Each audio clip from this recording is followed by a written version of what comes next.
to Eggs, the podcast, featuring the best and brightest minds in business leadership, entrepreneurship, and technology. Today, we have a very special guest, former CEO, world traveler, and seasoned entrepreneur, Brent Perkins. Brent has an incredible story to share, from his successful career as a CEO to his personal transformation after a life-altering event. That story is laid out for us in his new book, Papercuts, The Art of Self Delusion, and here on the show, we'll explore some of the powerful concepts he uncovers within its pages. On the show, we're going to discuss the power of choice and how it can be a cure for anxiety and depression. Brent will also share his insights on living a fulfilling life, finding balance between family and business, and embracing a life of integrity. Get ready for an inspiring conversation as we uncover the wisdom and experiences that have shaped Brent's remarkable journey. Please join us in welcoming to the show, Brent Perkins. Hey everybody, welcome to the show. Brent, welcome to Eggs. We're glad to have you, man. Yeah, super excited to be here. Thanks. Yeah, absolutely. So Brent, let's talk a little bit about just sort of who you are and what you do. You've got this really interesting story and took a dramatic pivot. And for people who are like guests of, or listeners to this show, one thing I dig into ad nauseum is these career pivots and these big changes in life, because not only have I been trying to go through some of these myself, but also just I find it fascinating when people are brave enough to take the turn, right? So I'd love to, just sort of talk a little bit about your past, but also get into sort of the present. Sure. I'm 45 years old. I got a 19-year-old and a 16-year-old. I spent my life chasing a corporate type career. Although I started some businesses along the way, I've sat in the CEO chair for over a decade. And then I hit a point where after almost 20 years of marriage, I went through a divorce, stepped out of my career, got this crazy, weird, possibly divine calling to write a book. And we pivoted and we're off in another direction. So that's high level. Well, and it's a lot to consider too, because as I understand it, basically this whole journey sort of began in 2022. So like this is, recent development, and it's a dramatic shift from what you were doing. Yeah. So maybe let's talk a little bit about that, how you sort of came to realize that it was time to make the pivot. I mean, obviously you described, you've had a couple, big, milestones in your life that might force a pivot. Yeah. So let's talk a little bit about that. Yeah. Just so everybody's clear, the journey probably started 8 to 10 years ago. It took that long to integrate, learn about myself, just, pull through to the point where the actual pivot, like I pulled the trigger 10 months ago, right? In December of 2022. So I was actually speaking to a friend of mine who's an ER doc this morning because he's wanting to make some life changes. And I think I distilled it down to where what really was the impetus for this is I read a book by Martha Beck called The Way of Integrity. And in there, she challenges her readers, hey, for 30 days, don't tell any lies. And I don't mean like big, hairy, ugly lies. I mean the whitewashed, like, how you doing today? Oh, I'm great. Yeah, that's BS. Down to that level of do not tell a lie. And this includes how you talk to yourself in your head. And I did that in exactly a year ago. And I showed up to work different. And I showed up to my family different. And I showed up to life different. And it's part of why I stepped out of my career. It's part of why when I sat there looking for the next gig after 5 years of being CEO of this LED manufacturing company, everything in me said, don't do the next thing. That's not what's next. That's not what's in integrity for you. And I could not listen because I made this promise to stay in integrity and not even tell myself lies. And that is what drove me to step into, explore, surrender to crazy things that are now the new direction of my life. Well, it's super interesting, like the power of intention, right? Mm-hmm. Like when you actually set your mind to doing something like this. So in this case, it was integrity, right? You weren't going to lie, and I have an experience kind of like that years ago when we first moved to Utah. It's been 10 or 11 years ago now. When I took a job in an ad agency down here, and it was my first job in an ad agency. I'd come from Idaho originally, and there was no ad agency where I grew up. So I ran my own company. I called myself an agency, but I'd never been in one. And so I was able to land a job down here in Utah and go to work for this agency. But one of the things I did from day one was, because I've always been kind of a I don't know, like a quiet guy or keep to myself, not be a real wave maker, that kind of thing. But one of the things I said when I took that job was that I have to make a change here, that if I want to move through the ranks, I've got to be intentional about making decisions or having opinions or just, actually, saying what I'm thinking when I'm thinking it. This is what they're hiring me for. Right. Yep. But in making that decision, I went on, I was, their most quickly promoted art guy for a few years. I was laid off, unfortunately, after 3 years, but went on to be their highest paid freelancer, and 1 year, even their highest paid employee of the whole company, as an outside resource, because of the relationships we built and all that stuff, so like I did so much good for reputation just by being intentional. And so it's really interesting that even though you wouldn't necessarily think that something like just being honest with yourself would be all that powerful, setting your mind to it and doing it, I think is critical, not only for just, making even a little change like that, just trying to be more honest, but for the, next to come bigger pivot that you were talking about. Yeah. I actually took this concept in my own life and I pulled it apart a little bit more and I ended up writing about it in the book. But for me, what you're speaking to, your experience is more than just being intentional. It's about the intent to be intentional. And when you put intent on the front end of intentionality, it's like supercharging what you want out of life, right? Because you showed up to work in a way that was very intentional to be amazing at what you did. You were the highest paid person. You were promoted because of the work you were doing. You were intentional at your job, but you put intent on the front end. You did certain things to show up in a way that allowed you to be this creative genius, to be amazing at what you did. Another quick example on this is, if you're going to go out on and have a date night with your partner, right? The fact that you set a date night and you're going on a date, that's intentionality, right? But the intent on the front end is, hey, I got out of work 2 hours early. I took a shower. I cleared my head. I turned my phone on silent. I got myself in a place where I could show up and hear you, see you, and be there for you because nothing else mattered. So when I stepped into that intentionality, that intentional event, I was there. Yeah, no, I think that's right, and I actually like that idea. I mean, it sounds a little funny, intent on the intentionality, right? But I think you're right. It is that pregame. It's that sort of mental awareness that I'm going to do this thing, and then the intention piece becomes sort of the execution of that, right? Exactly. So I've decided I'm going to do this, and this is my execution. And actually, and we can get into this a little bit later after we get sort of through your story, but I mean, this is sort of one of the places I found myself as a self-employed guy. And, I no longer, I mean, I'm still freelancing for a former agency, but I do a bunch of other stuff now too. And, but I find myself feeling kind of rudderless sometimes, right? Like I'm not sure what to do or what's next or where to go. And especially as I get older, you're a couple of years older than me, but I'm right there. We're contemporary. And so I'm finding that I'm having trouble putting any kind of boundaries or setting any kind of goals or anything. Like I've just become a little bit, I think, lethargic or something in my years of not being in a regular office environment. Right.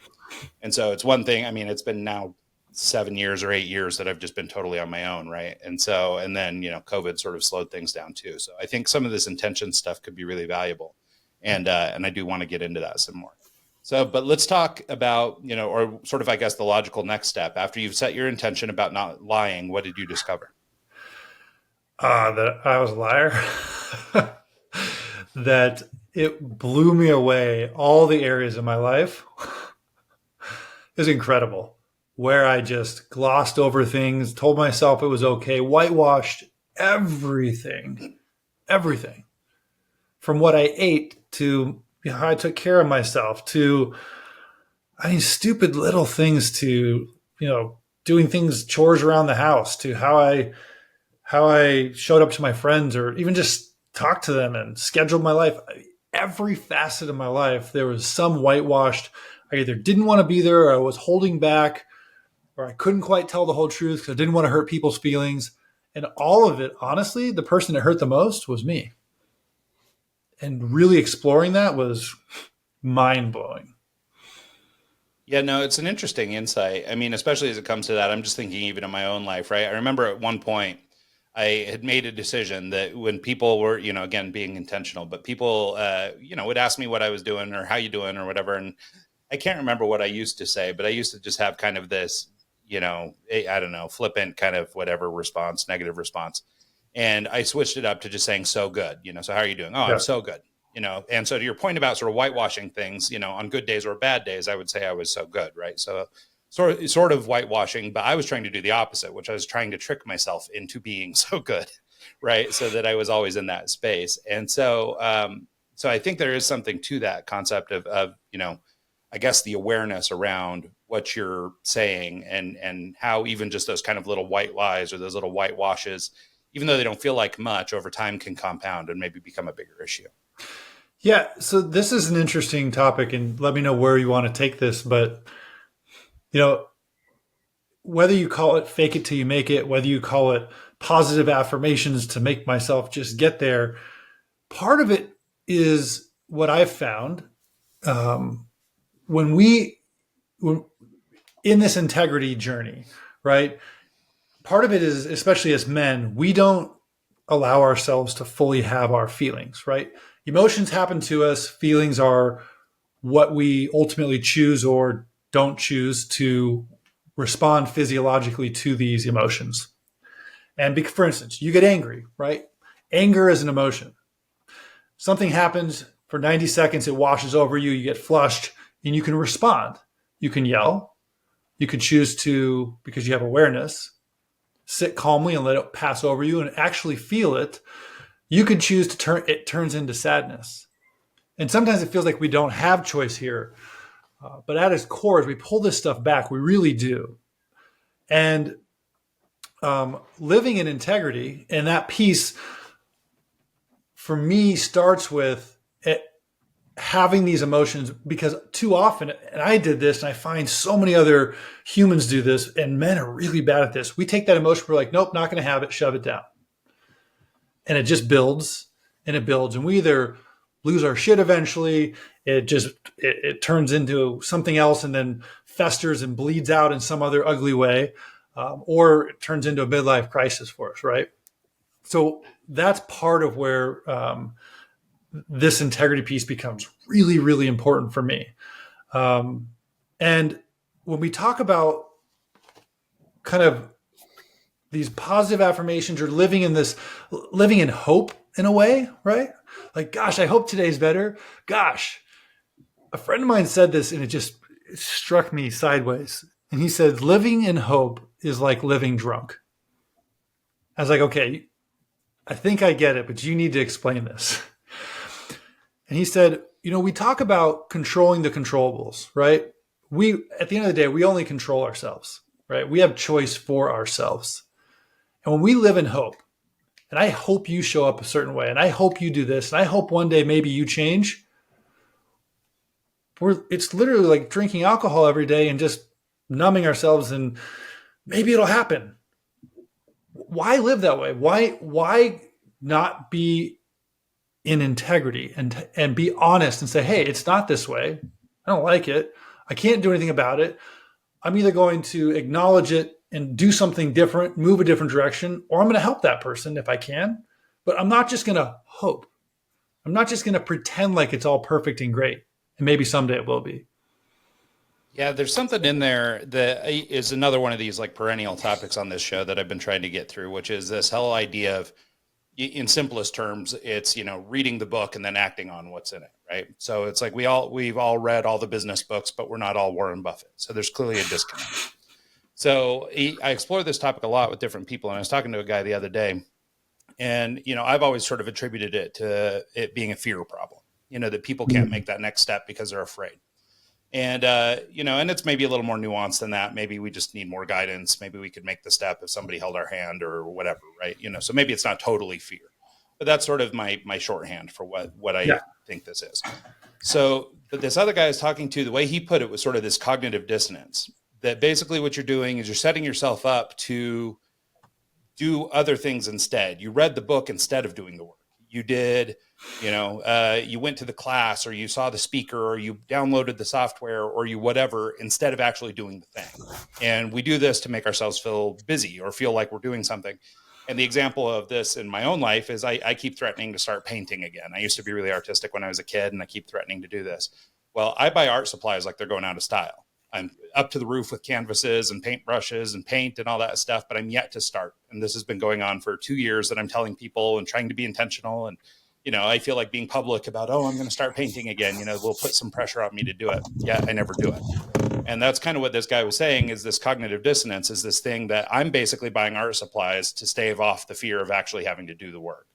And it seems like I don't know if we want to call it a hack or whatever, but this concept of having integrity or sort of working through these, like in your case, just the lies, is sort of this same thing, right? Like if you could push through this lie, or if you could be totally honest, then maybe you would actually start. Yeah. I mean, in a way,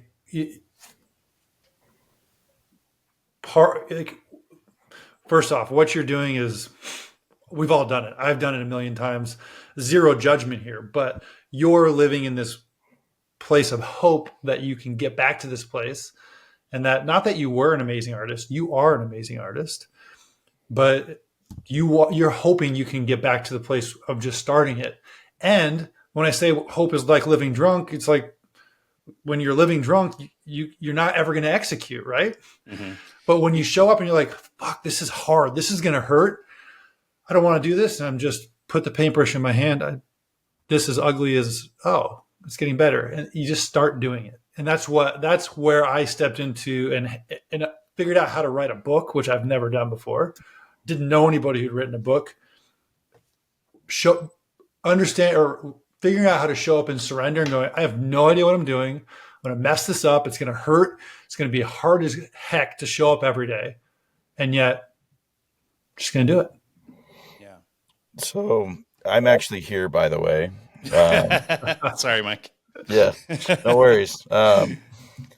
Apologize for the throwback to the car, because we've done this before and we discussed this beforehand. But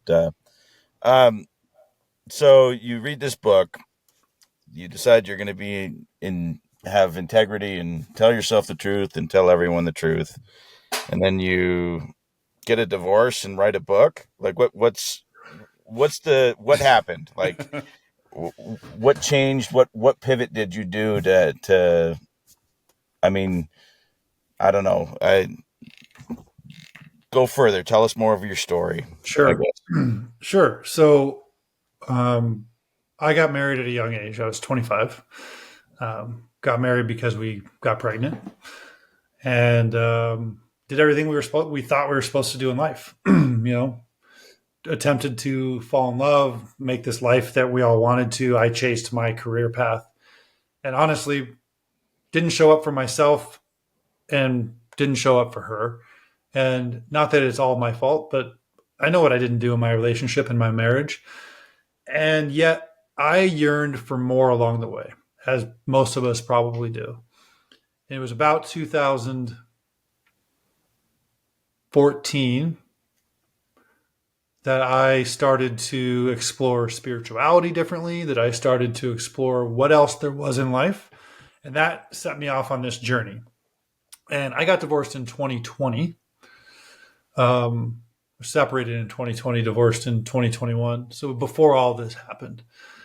And my kids are older. It was just this point where we'd fallen out of love. It wasn't working. We can get into the specific reasons if it's interesting, but the bottom line is after 19 years of marriage, it was time for something different. And in my journey, it all started to fast forward as I had now more time to myself. I had to refigure out who I was without this partner of 19 years. And part of that journey was a year into it, I found this book on integrity. And that happened to be that stage of my journey at that point in time. Does that help? Yeah. So you weren't like, you didn't read this book and all of a sudden decide to flip your life upside down and that was about 182 books into my journey. Well, and it's funny, because like we've talked to, this is interview 330 or 329 or something like that. And we talk to a lot of people who have sort of the kind of trajectory that you do, right? We call it the 10-year overnight success, right? Which is, Exactly. It seems like you just started this a year ago, right? But really you started laying this fundamental groundwork before, and for you as spirituality, I mean, I think a lot of people have tried dabbling with, meditation or, whatever it is that works for them.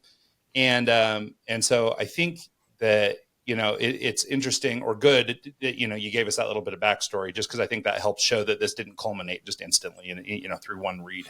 But one thing I think it reveals that I think a lot of people suffer with, and, I don't know if this was the case in your marriage, but I know, other people that I know, contemporaries and stuff, this is a problem. And I think it ties back to your book, is this understanding that we actually do have a choice in everything. And so you are talking about this integrity. You made a choice to be, to act with integrity. But I think a lot of people don't even realize they have a choice or a say in the matter, right? I think a lot of people get married because they think they have to, or they stay together because they think they should, or they are trying to hold up some image or look a certain way in the neighborhood, or, whatever it is, right? People have their things. But I think a lot of times we float through life and we don't think that much about the fact that, in a sense, we're making a choice, whether good or bad or whatever, but that we even have the power to make a choice. And so I think it might be good to talk about that, and maybe just sort of take our conversation from a moment ago up a little bit and talk about just even understanding that we have say in the matter. Yeah. Thank you for bringing that up. That's the entire point to the book I ended up writing. And interesting enough, I ended up writing the book, and it says so in my dedication. It says, I dedicate this book to Brent Perkins. Yes, myself. And while that sounds narcissistic, it goes on to say that, I dedicate this to myself because I'm doing the work that only I can do. And I hope it inspires other people to do the work that only they can do. And as I didn't realize it at the time, but as I reflect back, this book was the next stage on my journey. The lessons in it were for me. It's become my Bible. I had somebody ask me, have you listened to your own work, or did you just do it? You put it out there and you just let it be. I'm like, no, I've listened to it like 27 times. And I've read the book over and over again because it's my lesson. And this lesson for me, like where it all culminated, is that at the end of the day, there's always choice. On the other side of a truth is just another truth. And I think I can explain this quickly. And that is, it was Einstein who said, life is an illusion, albeit a persistent one. And what he meant by that is when you look at quantum mechanics, it's kind of changed the way we look at the world and science on things, in that nothing is quite as it seems. And what he meant by that was not that there's not real objects. I'm talking into a microphone, I'm seeing you through a video camera. Those are real. But the illusion part is that we only understand these things through our sight, smell, taste, touch, and sound, right? Our five senses are how we interpret the world. And that's why it's an illusion, because what you're hearing and seeing in the way I'm moving and looking at you, and the smells that are in your room, and what's happening with Mike and whatever's happening in his car, like these things mean different things. We're interpreting them differently. So we're going to walk away from this conversation and go, this is how I felt. This is what it meant to me. This is probably what the listeners are going to hear. This is what Ryan heard, or Mike heard, or Brent heard. It's always different. And this is where we have choice, because I may not understand that what Mike's going through right now is that he's outside of a hotel. He's tapped into their Wi-Fi. He had to go to the bathroom. He's got things happening that we're not necessarily understanding, and it's impacting how he shows up. And I may be interpreting it as, yeah, he's kind of being rude. How do you do this on a podcast? And I can choose to have that negative viewpoint or a positive viewpoint, but neither one is right or wrong. You guys talking smack about me again? So yeah, exactly. Yeah, we waited till you left, and then we made you a role model. I look at this as, at 45, I look back at 18. I do not think about politics or vote the same way I did when I was 18. And does that make me wrong when I was 18? No. Does that make me right today? Not necessarily. It's how I choose to show up and view life, right? Yeah. Yeah. And I think there's so much about just that in choice, right? Like not so much that there's a good and a bad. It's just there's a choice and an outcome, right? And it might be positive for you, or maybe it isn't. Or, maybe you voted poorly when you were young, or maybe you voted awesome and now you're screwing it up. Like, you just never know, right? And so, but so much of this is subjective, right? And so it's how you're going to experience and how you're going to take everything. And so I think that that's an interesting way to think about choice, because I think a lot of times we get caught up in right or wrong. We get caught up in social pressure. especially nowadays with, social media and all this stuff. It feels like there's a lot more social pressure on things. And, I think that again, sort of either maybe adds to this illusion Einstein was talking about, which is that we start to forget that we're allowed to change things, or that we can step in and be proactive about our lives or our relationships or our work or our whatever it is. And so I think that idea that just choice even exists, even as silly as it sounds, might be novel for some of our listeners today. So the book I wrote, I titled it Papercuts, The Art of Self Delusion. And it's not that I really want to argue with people or get into, what's a delusion, what's not. But I did it in a fun way, because if we take what we just talked about, and that in any situation there's choice and there's really not a right or wrong choice, right? I kind of create a model and play around with that. Our choices are really our delusions. Because if it's true that we're living in an illusion in terms of the experience we're having, then our interpretation of that illusion, it has to be a delusion, because a delusion is not real. It's not necessarily fact, right? It's definitely not fact. But if you can walk away from any experience and have a belief, a truth around your understanding of that experience, and then Mike calls you later and he's like, dude, I just did some research. This happened in Brent's life. We didn't know this. And you go, oh, my truth is now over here. If you can hold two truths, whether in a 5-minute span or a 25-year span from the way you used to vote, how is it anything but a delusion? And that's why I argue that become the artist of your delusion. Choose, understand that you can paint that picture however you want, but do it out of integrity, and you're always choosing the best choice at that point in time. I was raised in a religious family, and I'm not a religious person anymore. I'm not that guy. And so if I come across as like not interested or hostile or whatever vibe you're getting from me, it's because of that. It's not, you've said some trigger words like in surrender and integrity and stuff that was forced down my throat as a kid that, I've been avoiding for quite a long time, because I just don't prescribe to that anymore. And so it's hard for me to kind of, I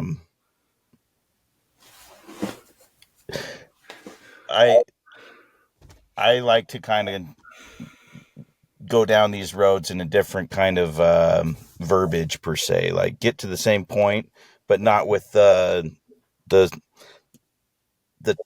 buzzwords that you use. You know what I'm saying? Sure. So please don't take my reticence or stepping out of the vehicle for a second as a in that way, because that wasn't my intent. So my apologies. I didn't. No apologies needed. And I grew up the same way. I have a plaque from my senior year in high school that says Church Member of the Year. And I haven't stepped in a church in 20 years. Yeah. There's a book by Todd Henry that kind of, I think, goes down the same kind of road or path. I haven't read your book. I apologize. I've been really busy lately, but his whole thing is authenticity and being authentic and putting yourself out there in a true manner to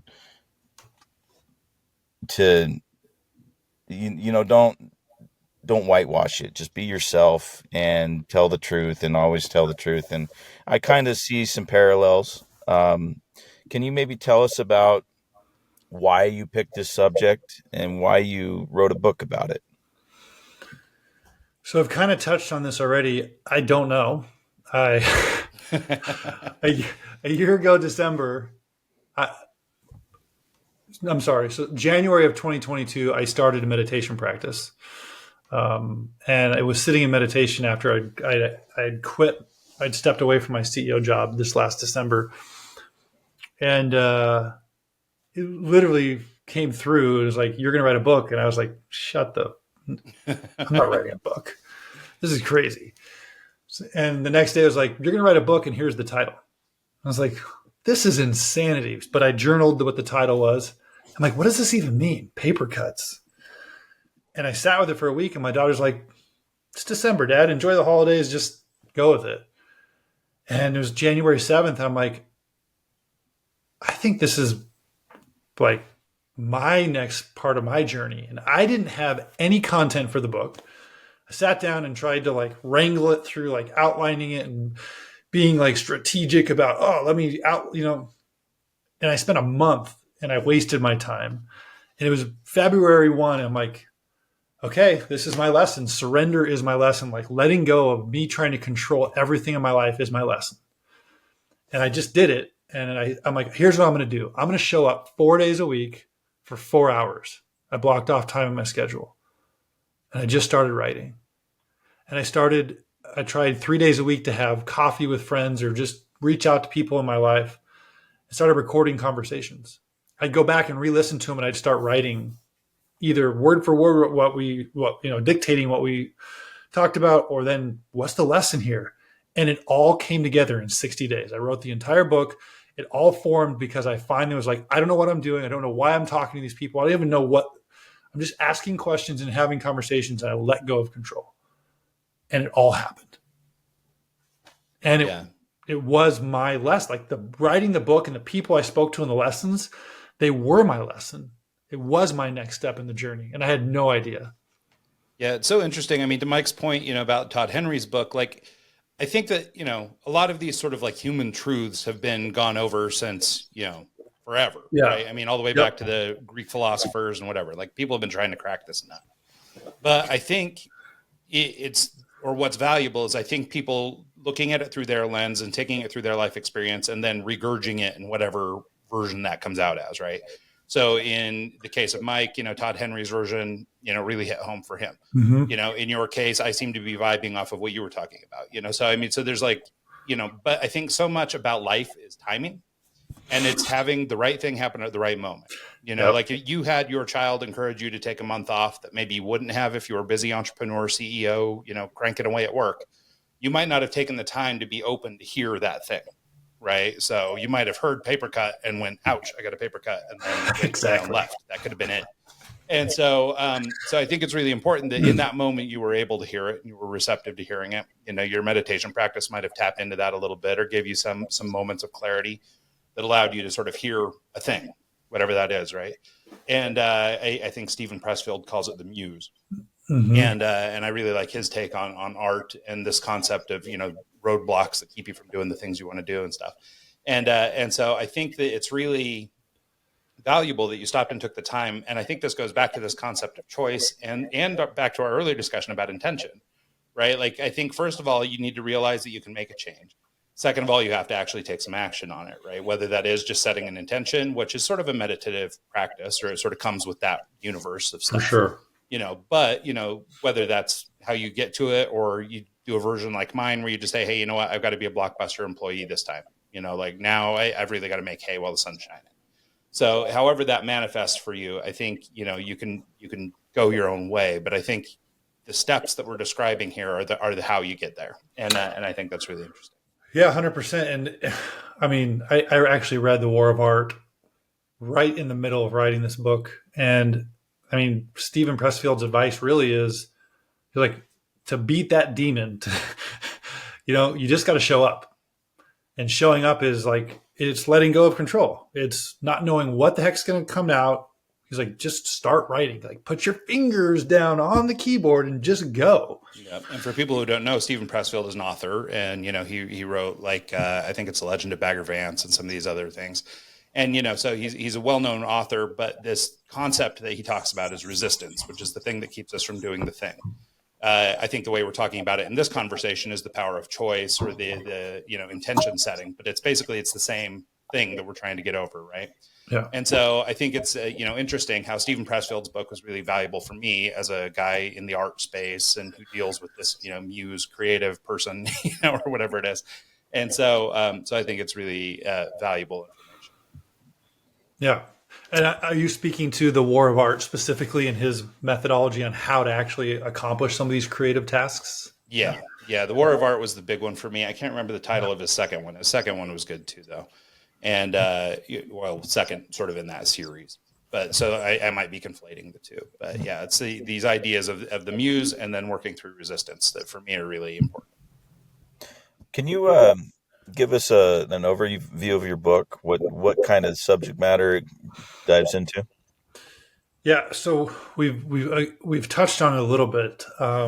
It really walks through where in my life I was gripping onto control, and as we start, it's why I paint the picture early on in the book about this illusions and delusions and what does it really mean, and where do we start to like the premise of the book is owning your agency, and your agency isn't, hey, I'm going to go have sushi tonight. No, I want Mexican food.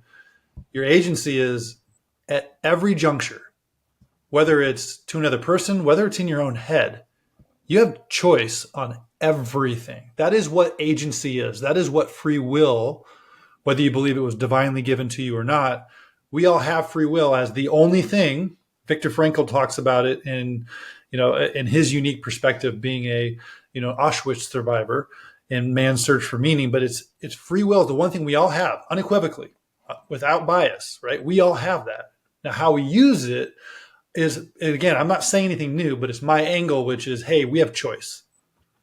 And one of the other things I talk about in the book is that truths are always subjective. That's why we talk about your truth and my truth, because a truth is a fact with a layer of belief on top of it. And there's just not a lot of facts in this world. Like absolute facts are very, very few. So we have beliefs layered on top of all of them to allow us to have our truths. And that's where we get confused sometimes, because I might be like, this is my truth and it better be your truth, or else we're going to have, why? Why does my truth have to be your truth? It's just for me. It helps me understand my world and how I choose to interpret it, right? It doesn't need to be yours. You have a different experience. Mike, you grew up different than me. That's okay. Yeah. No, I think that's right. And another one of the things that you sort of dig into is this idea of sort of being blissfully ignorant and how to sort of, live a good life or understand that you're living a good enough life. Right. Yep. And I think that, this is akin to these concepts about, don't live a life of regret. Don't, all these kinds of things. And one of the things, just to make sure I hit all the tropes today, so Mike can roll his eyes. There's this thing that I always say that sort of helps me stem off regret, which is this idea that it took every step I've ever taken to get to where I am today. Right. So there was no right, there was no wrong, there was no left or right. Just, there was no getting to this conversation today without having ddone everything I did prior. Yeah. Right. And by thinking about it that way, I go, okay, well, I didn't screw up. I didn't make mistakes. I'm not where I'm not supposed to be. But this idea of being blissfully ignorant, as I understand it, is, basically making peace with the life that you've built so that you don't spend your whole life feeling, horrible that you're not doing what you're supposed to be doing. Or at least at that point, you can now apply this layer of choice to it. So I wonder if you'd talk a little bit about that concept. Yeah. So it's actually slightly different than that. So I don't believe in regret anymore. I think you said it perfectly. All these things happen in life for me for a reason. I may have had to circle back on some things and learn them in different ways, maybe for a decade, because it was difficult. And there are people in my life who hate this answer that I'm giving right now. They hate it. It's like, I'm hurt because of you. Like, yeah, look, I wouldn't go back and do what I did again. And if I hadn't have done those things, I wouldn't be the man I am today. I wouldn't be sitting here and able to look at you in the eyes and have a different conversation and hear you and see you in a way I was never able to hear and see people in the past. And I apologize, and I choose to show up differently, and I will express that to you. I don't regret it, because regret is filled with shame and guilt. And that doesn't serve anybody, right? And the fact that you got hurt by me, that's a more nuanced conversation in terms of how you chose to actually accept and hear, and because I didn't punch you in the face, so I can't make you actually feel something, even though it may have been a shitty situation. You still had choice, And there's a role you played in that too. So that's just playing the victim to blame it all on somebody else. Yet I understand where my role and all of our roles are in this. We impact other people. We influence them, right? And when we talk about being blissfully ignorant, where that shows up in my book is a story with a friend of mine who lives a great life. And he's happy-ish. And the part about being blissfully ignorant is that on the surface, let me rephrase that. I know I have chased what seems like, gosh, that person has it made. They have a great house. They have a great wife. They have a great job. They have enough money. They get to vacation.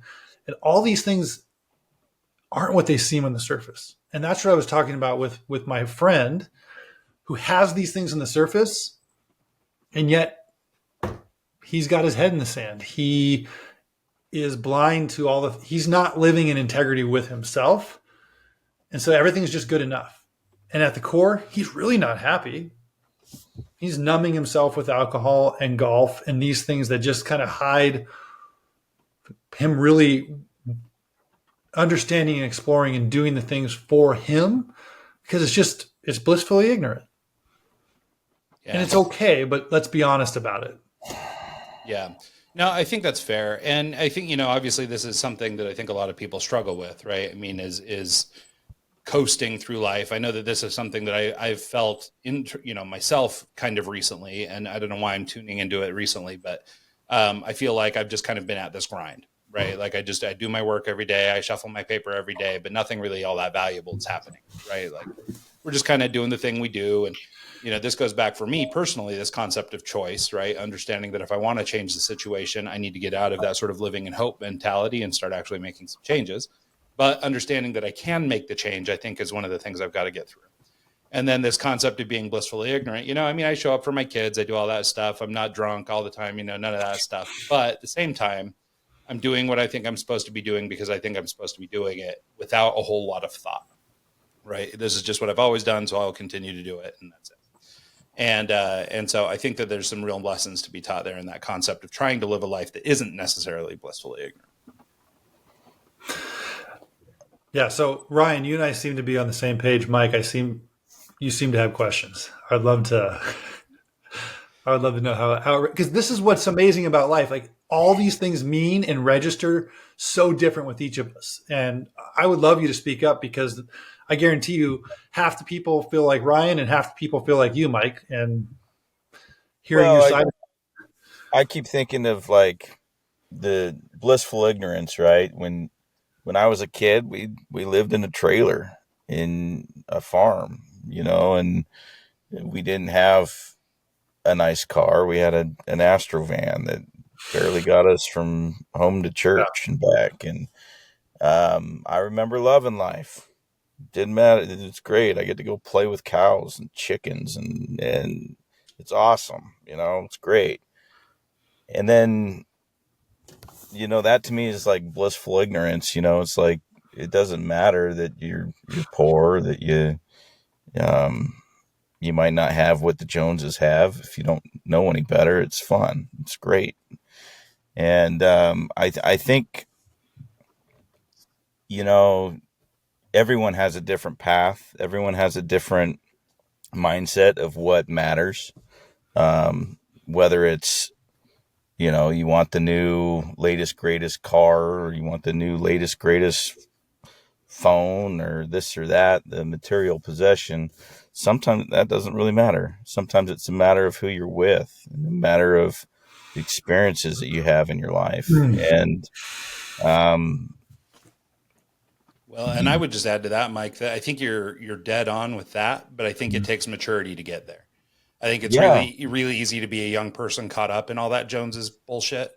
But I've been chasing it my whole life. Oh yeah, me too. I'm totally guilty of it. I have my new iPhone. I'm a DJ. Soon. I've been single and living out of cars literally right now for my whole life, because I've been chasing the high of music and chasing the experience. And it's like stepping back and realizing that you want more and trying to get to that next level. The last 4 years, I've been trying to learn how to do software development so I can have stability in my life and have the potential to have a relationship and have a family, because I don't have that right now. And it's kind of cool to have a goal to work towards, but at the same time, I'm just rambling right now. I don't even know where the hell I'm going with this, but you're putting thoughts in my head that I haven't like pondered in a while. So if I'm kind of over here in left field doing my own thing, I'm just thinking about what's Well, the it's conversation funny, and how it Mike, applies and to my life. I feel like I know you well enough. I don't want to put words in your mouth, but at the Oh same God, time, here we like, go. no, but I think what you're saying is kind of what we've been talking about, right? Like, and I Yeah. think you're experiencing it in your way, given your Mhm. life circumstances, and these are the same things I'm dealing with now. Luckily, I have a marriage that's working, and I have kids that we're happy with, and like, so I've got that thing, but I don't have the freedom that you do, for example, you know.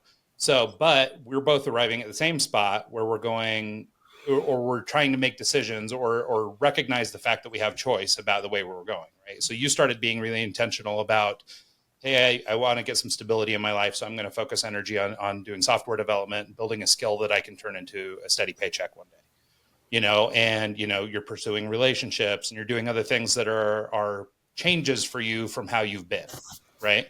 For me, it's more career centric, or even maybe even a little more selfish, in that I want to try and do better with myself and get out of my own head sometimes and things like that. So there's different choices being made, but I think what we've been discussing throughout this podcast, this idea of just even understanding we have choice, is the novel concept, right? And so you're taking that and running with it in the direction that suits you best. I'm making excuses about why I haven't done that yet, but I will eventually make a choice about something, I'm sure. And so that's kind of where we're at. But I think that, hearing you say what you're saying, Mike, I mean, I think even if you've arrived at these ideas in a different way, I think you're saying the same thing, right? Or at least you're recognizing the same issues, which is, we as men, as people, as whatever, and all being sort of contemporary in age. You're the baby here in the crowd, Mike. But you don't get told you're the baby very often, I imagine. No, I don't. But I think we're all arriving at the same sort of crossroads in our lives, but we all got there through different criteria. Mm. Right? I don't know if that makes any sense. So if I made that sound I think stupid, a matter of it is finding your target. If you don't have something you want to aim for, a bullseye or something you want to work towards, there's no point in even having the integrity or having the authentic self to get you there. Like you could go and drink all day or do this or do that and have no purpose in life because you're just kind of, you don't know what you want. And once you kind of figure out what you want, then you have something to work towards. And it's just a matter of defining your why. yeah. Yeah, and I think you're a step ahead of me in that regard, which is that you've identified a couple targets that you want to pursue, and you're putting in the work to get to those things, right? In my case, I'm really struggling with that goal, right? So that's where I think I started the conversation by saying I'm feeling a little bit rudderless, right? Like I'm not really sure where I'm going. I'm adrift, and we're doing okay, and things are all right, and they're not painful enough that I have to make any changes. But at the same time, I don't really have a direction. You know what I mean? And so for me, my choice is maybe a step or two behind yours because you've at least identified a thing. But I think that they're all sort of related. So, and actually, maybe this leads into, sorry, Brent, I should probably let you respond. But at the same time, I think it might be a good segue into this concept of finding your bold and starting to, be bold about the decisions we make and own the decisions that we're making. And then just sort of how that pertains to maybe some men's issues in general. So it might be good to sort of hit all those. Yeah. So I would like to just share my own perspective, which is really just my experiences on what you guys just talked about. And that is, I chased what I thought, like I had a target. It was like, my dad owned a business. I'm going to own a business. I'm doing this. I'm going to reach CEO. I did it all. Didn't get me happiness. Didn't do anything for me. And I actually ran across this a couple months ago. So kind of already way into this journey. But it was Picasso who said, the meaning of life is to find your gift.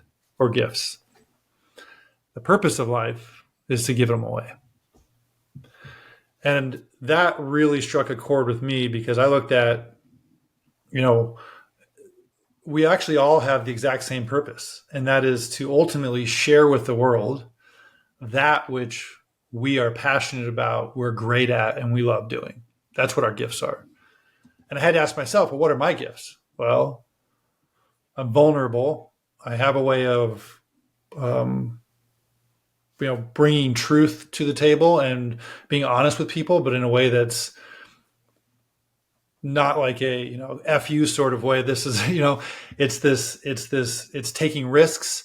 It's showing up, and hearing and seeing other people. Like, these are my gifts. These are the things I get passionate about.